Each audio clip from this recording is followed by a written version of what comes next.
right now on 5 on your side at 10. We started off nice and cool this morning. 40s again, low 50s, but I hope you enjoyed it. You might as well shut those windows. AC back on. It's hot and humid again. How humid it gets and when we'll see our next chance for rain ahead. A full-on riot. I don't care what anybody says, those two people shouldn't have been out. Our I-Team investigates what went on inside the city's Justice Center, where inmates held a correctional guard hostage, and the response from jail guards. But first, it's a story you'll only see on 5 on your side. I could hear him screaming in the background, and I didn't really know what happened. One Deloge woman describing the horrifying moment when she learned her 5-year-old grandson had been tased by a police officer by mistake. Thanks for joining us. I'm Mark Maxwell. Brent Solomon has the night off. Tonight we're learning more about an incident where police tased a 5-year-old boy during a Labor Day picnic. It happened in Deloge, just 1 hour south of St. Louis. 5 on your side's Diamond Palmer joins us now in studio with the family's first interview since it happened. Diamond? Mark, the 5-year-old's family says he's doing okay after being tased Saturday. They say the Deloge Police Department didn't apologize for their actions. And we do have to warn you, the video you're about to see could be disturbing for some viewers. I could hear him screaming in the background, and I didn't really know what happened. It's a mother's worst nightmare. Bystander video capturing the moments in which Zoe Fortenberry's son Jackson was tased. Video shows him on the left side of your screen with his uncle Jeremiah.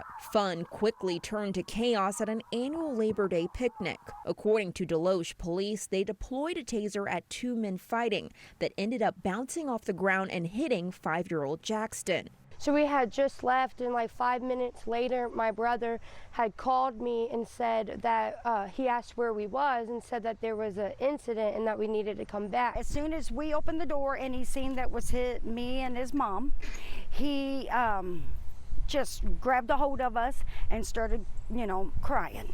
The family says the police never apologized for their actions, and they want to know why a taser was used in such a high traffic area.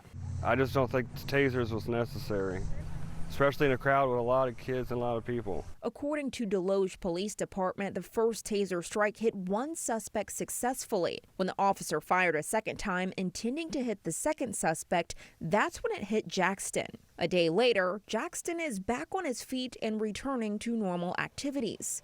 But his family says that doesn't stop the trauma of the situation. You don't want them to fear officers, so you have to, let them know that they're not the bad guys. But then again, how do you explain how he was tased? As for what's next for the family, they say time will tell as the Deloge Police Department proceeds. Was everything done that should have been done? Is kind of why we're waiting on the investigation. Was this prevented or could have been prevented is the question. Now, the Deloge Police Department's chief was not available for comment today, but Jackson's family will plan to meet with police on Tuesday in hopes of getting more answers. Diamond, thanks. Tonight, police are asking for your help with information about a shooting that killed an 18-year-old man in North St. Louis. Police arrived on Cote Brilliant Avenue just before 8 last night. That's where they found evidence confirming a shooting did happen there. 18-year-old Moselle Lenore was shot in the chest and taken to a hospital nearby in a private car where he later died. Anyone who knows something about what happened is asked to call Crime Stoppers. About an hour later, police responded to another shooting, this time on Clara Avenue. Police say another 18-year-old was shot in the chest inside the lobby of his apartment building. The man is being treated in the hospital and is expected to be okay. Police did not say anything about what led up to that shooting or list any possible suspects. Tonight, our I-Team is getting a new perspective on a hostage incident inside the Justice Center back in August. An employee who knows all too well about what goes on inside says their bosses aren't being honest with the public. They sat down with our Christine Byers, telling her frequent failures are leading to a dangerous situation. It was a full riot. They can say what they want, it was a riot. This worker at the city's Criminal Justice Center asked us to hide his identity so he wouldn't lose his job. What he called a riot began at 6 a.m. August 22nd. 2 inmates attacked a 73-year-old guard and held him hostage in a shower. The I-Team obtained this footage showing how it started. How was an officer left alone with 2 inmates like that? I don't care what anybody says, those 2 people shouldn't have been out. Following the attack, Jail Commissioner Jennifer Clemens Abdullah defended the center's procedures. We had adequate staffing, and it was doing a normal operation of serving of the meal. and they saw an opportunity and they took it. That was a lie, and I think everybody knows it's a lie. Only one person should have been out at a time, and arguably they should have been handcuffed or shackled. And when the jail commissioner said the inmates were passing out breakfast trays, the idea of an inmate in a special management unit helping pass trays is asinine. The guard was shackled in the shower for 2.5 hours before a police SWAT team rescued him. In that time, inmates trashed the place, according to the employee. When the inmates took the keys and took over the security bubble, they were able to go over to the other unit and start letting people out. But at least 40 or 50 of them came out. People were assaulted on both sides from people in the opposite unit. The bubbles, the security bubbles were destroyed. They pulled out the fire extinguishers and were using them on the officers. And they popped the sprinkler heads. They jumped and pulled down the TVs in one of the units. The I-Team also obtained this still image of officers inside the unit. Do you think that city officials were truthful when they were describing what happened? No. All they wanted people to know was about the hostage situation. They didn't want people to know that there was a riot. This wasn't the first time something like this has happened. In 2021, the city's downtown justice center made national news when inmates broke windows and set fires. What is the difference between this riot and the riot that happened a few years ago? Not a lot of them. They didn't break out the outside windows. The employee says tensions have been brewing because Clemens Abdullah's administration is not following its own policies. And our policy says that they're supposed to get rec every day. They shouldn't be locked down for more than 23 hours a day. That's the policy. That's the standard. That's a national standard. But we don't follow that. We're not designed for punishment. It's a jail. It's pre-trial. This isn't prison. Do you just think that type of treatment leads to violence? I think for an extended period of time it does, yeah. These guys that you've been pushing and leaning on for some of them months at a time, you can't be surprised when they act out. I don't know what human wouldn't. For the I-Team, Christine Byers, 5 on your side. The I-Team asked the mayor's office how much damage was caused to the jail and made a request for surveillance footage from the attack. The mayor's office has not yet responded to that request. We'll update this story when we hear back. And if you have a tip for Christine and the 5 on your side I-Team, you can leave a voice message on 314-444-5231 or email her at tips@ksdk.com. All of those calls and correspondence will remain confidential. Nurses at SLU Hospital are poised to go on strike. Registered nurses voted Friday in favor of authorizing a strike if their concerns remain unresolved. Since May of last year, the nurses have expressed concerns about low staffing levels and a high rate of turnover. If they decide to strike, the nurses will give the hospital a 10-day notice to allow them plans for alternative, making room for patients. 2, 1, ignition, engines full power, and liftoff. They have liftoff after a 2-day delay. SpaceX gets the green light for the U.S. Space Force's Tranche 0 mission this morning. The rocket carrying 13 advanced military satellites into orbit. Those satellites will provide global military communication and be able to track missiles. Remembering a music legend. It's 5 o'clock somewhere. A look back at the life of Jimmy Buffett and the impact his music had on thousands of fans around the world. Plus, celebrating Native Americans. We speak with an event organizer about the meaning behind the Cherokee National Holiday. The mugginess has started to come up. Our dew points went from the 50s to the 60s and 70s. What that means for us the next 36 hours when it feels like 100, and if we'll get any break from this heat beyond the holiday.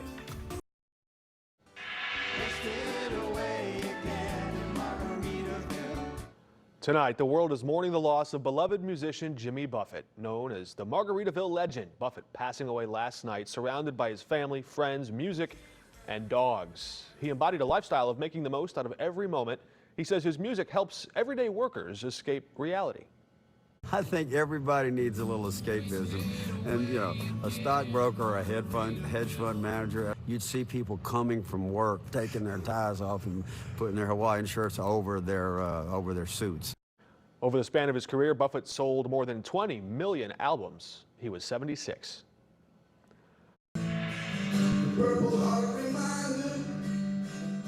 Nine Nashville artists performed original songs at the Elks Lodge in O'Fallon, Missouri. It's all part of a benefit concert called Songs for Heroes.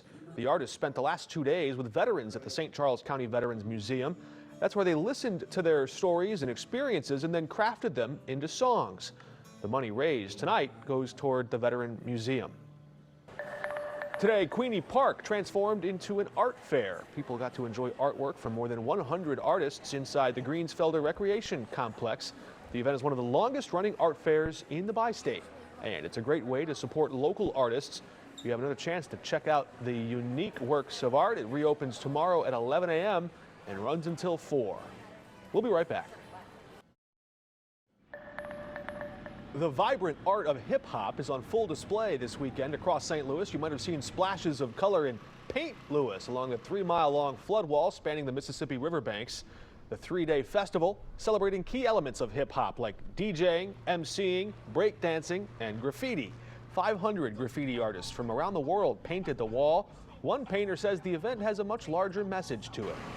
We have a big problem on our continent, which is the missing indigenous women, you know, all the kidnapping and killings. So we want to represent that, you know, to remind people and bring awareness. The artists return tomorrow from 10 to 8. The finished products will be revealed on Labor Day. The Native American celebration took place in Ferguson today. It's another way to bring awareness to indigenous people. Our photojournalist David Muth and editor Clark Bowen give us an inside look at the meaning behind the celebration.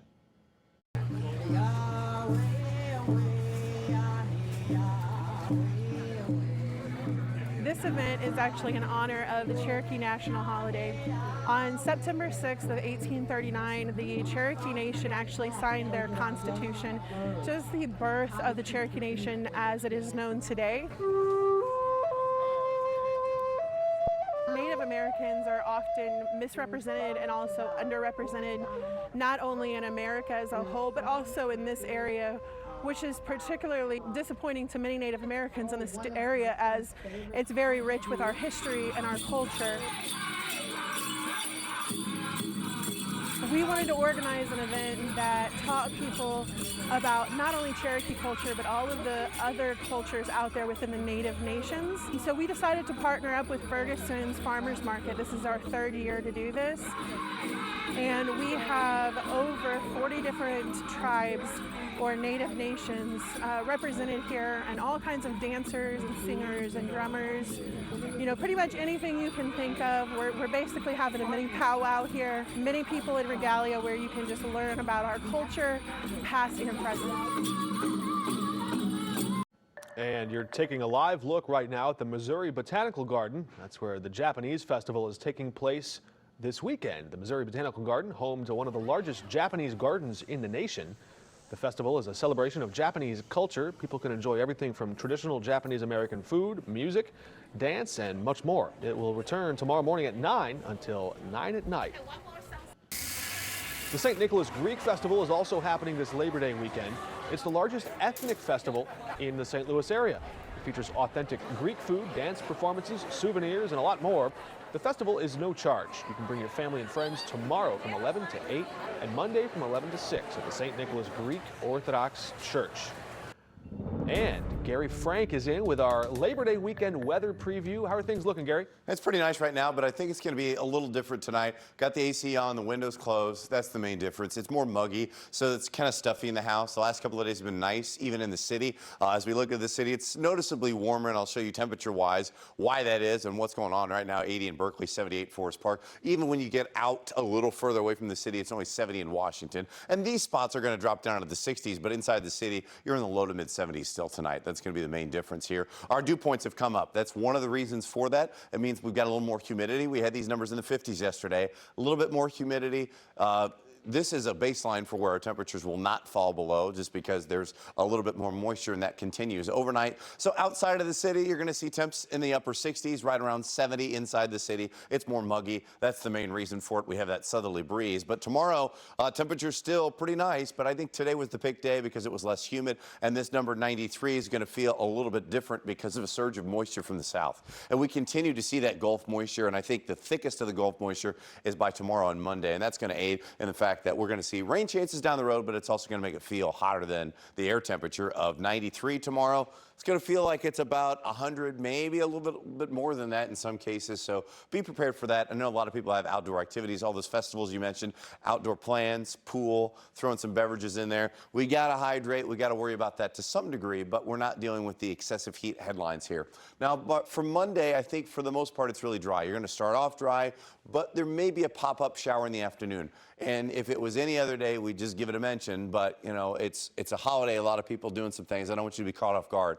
I think overall, most of us are going to stay dry, but don't be surprised if a pop-up shower develops at some point. I think overall, it's a pretty nice finish to the Labor Day weekend. As temperatures, like I mentioned, 93, turning more humid with a few more clouds. We have seen hardly any clouds the last few days. Isolated storms in the evening, low 90s, more cloud cover. Like I mentioned, not a huge deal. The next few days, overall, we're losing an hour and 11 minutes now that we're into September. And by the end of the month, we'll be back into those open windows type of mornings as we're at 76 and 55. We're supposed to get 3 inches of rain or so on average this month. And there will be multiple chances down the road. Tomorrow, not one of them. A chance on Monday, perhaps a better one Tuesday and Wednesday. And then we're just kind of stuck in the 80s. Our average high right now is 85, like I mentioned. So we continue to see that number climb down. And overall, past Wednesday, we're pretty close to that, and it's not too bad. One thing we don't have, 105 to 110 degree heat index. We can handle one day of that, especially after a couple days where we had the AC off for a little bit, or at least I did. It felt pretty nice. Yeah, and Gary, thanks. I don't know if it's meteorologically sound or not, but seeing college football on the screen so much, Corey, it feels like the official start to fall. It makes it feel cooler. And we had some college football tonight. In fact, we've got so many teams in action, I don't even have time to tease all of them. It's a wild night in sports, and from Kansas City to East St. Louis and up to Champaign, I'll bring it all to you after the break. The Sports Desk is sponsored by Jim Butler Chevrolet, the Midwest's #1 Chevy dealer 10 years running. Tonight might be the busiest sports night of 2023 we've had so far. Whether you were at home channel surfing or wanted to go out and catch a game for yourself, you had plenty of options. And the game with the most attention was the second chapter in the City SC Sporting KC rivalry on the pitch, this time in Kansas. Look at all the City Red that made its way to Kansas City, Kansas tonight. That is impressive. St. Louis fans love this team. City struck first thanks to an insane strike from Sam Adeniran. Look at that, it's just nuts. They're up 1-0. Sporting wouldn't take long to equalize, though. Alan Polito scores to tie things in the 31st minute, and then he scores again to put KC up in the 44th minute. City and Adeniran thought they tied things in the second half, but Sam is offsides, no goal, and Sporting KC takes this round of the rivalry with a 2-1 win. Our players left it all out on the field, and I couldn't be more proud of them. I'm proud of the fans, you know, came here in their thousands and pushed us. It was just an amazing game and an experience to be part of. Unfortunately, we fall short, but I think we left it all out there. I'm proud of my boys. With City SC out of town taking part in that rivalry, it was only right for City Park to host another rivalry tonight. It's the battle for the bronze boot between SLU and SIUE, a matchup steeped in St. Louis soccer history. The women were up first, great crowd on hand as well. SIUE would go up early. Sydney Christopher, free kick. She scores to start things off. But SLU is a top 25 team in the nation for a reason. The Bills scored 5 unanswered goals, including this PK from Abby Miller and a heck of a deflection from Samantha DeLuca. You got to look quick, but she got it in there. SLU wins 5-1 and soaked in every single minute of this experience. I mean, what a cool experience for our women to play in a world-class stadium. You know, we talked about them, when did they start dreaming about someday playing in a stadium like this? As soon as like the ball goes out, you just kind of look up and you see all the people in the stands. It was like the coolest experience I've ever been in, seriously. I mean, that's like the dream since we were little kids. Now the men's turn to go for the bronze boot. Cougars from SIUE stalking their prey and get an awesome redirection from Mitchell Murphy. Tremendous goal right there. SIUE would add another one later. They win 2-0 over SLU, so it's a bronze boot split on a special night at City Park. Illinois football opener, Toledo in town tonight. Easy week 1 for new QB Luke Altmaier and company, right? Well, not so much. Toledo leading at the half, and this play turned things around. Miles Scott picks off this pass, and he's gone. That's a pick 6. The Illini have life. Altmaier would get the offense going, a couple touchdown passes to Pat Bryant, but it still wasn't over. I know Illinois fans were sweating pretty hard tonight. Toledo refused to go away, so the Illini needed a last-second field goal to take the lead for good, and they got it. Illinois hangs on by the skin of their teeth for a 30-28 opening week win. Cards Pirates tonight, and it was a story of home runs. 3 good ones for the Cardinals. Tyler O'Neill to take the lead in the 2nd inning. Lars Nootbaar to take the lead back in the 5th inning. And then Jordan Walker with a bomb to take it back in the 7th inning. But, and there's always a but with the Cardinals, the biggest homer came from the Pirates. Josh Palacios with a 2-run shot off Drew Verhagen in the 9th inning. Pirates win 7-6, and that's just about how this whole season has gone, isn't it? Some big high school football matchups on the east side tonight. East St. Louis. DeSmet was in town, facing Glenbard West from Northern Illinois. Low-scoring affair early. Ethan Waymuller does convert this nice field goal for DeSmet. There would only be 1 touchdown scored in this game, and it was by the Spartans late. DeSmet wins a defensive battle 10-0. The nightcap was the hosting Flyers taking on nationally ranked St. Francis Academy from Maryland, and the Flyers proved just how good they are tonight. First on defense, this is Quentin Kirby picks off that pass for the interception. Later on, East St. Louis needed a touchdown, and Robert Pop's battle knows how to get one. He finds Rico Bond in the end zone for 6, and East St. Louis wins a hard-fought game against nationally ranked Francis Academy 13-7. Finally, here's a really neat moment. That's Washington Nationals catcher Drew Millis, a Belleville East High School grad, getting his first career hit tonight. But there are layers at play here. He got the hit off Highland High School grad Jeff Hartlieb. Always cool to see some Metro East talent in the big leagues on a very, very, very busy night in sports. Yeah, you weren't kidding. You really earned the some check oxygen. tonight. Yeah, we're going to have to get you some. Corey putting in the OT here. All right, that's all of our time for 5 on Your Side at 10. Saturday Night Live is next. Have a good night.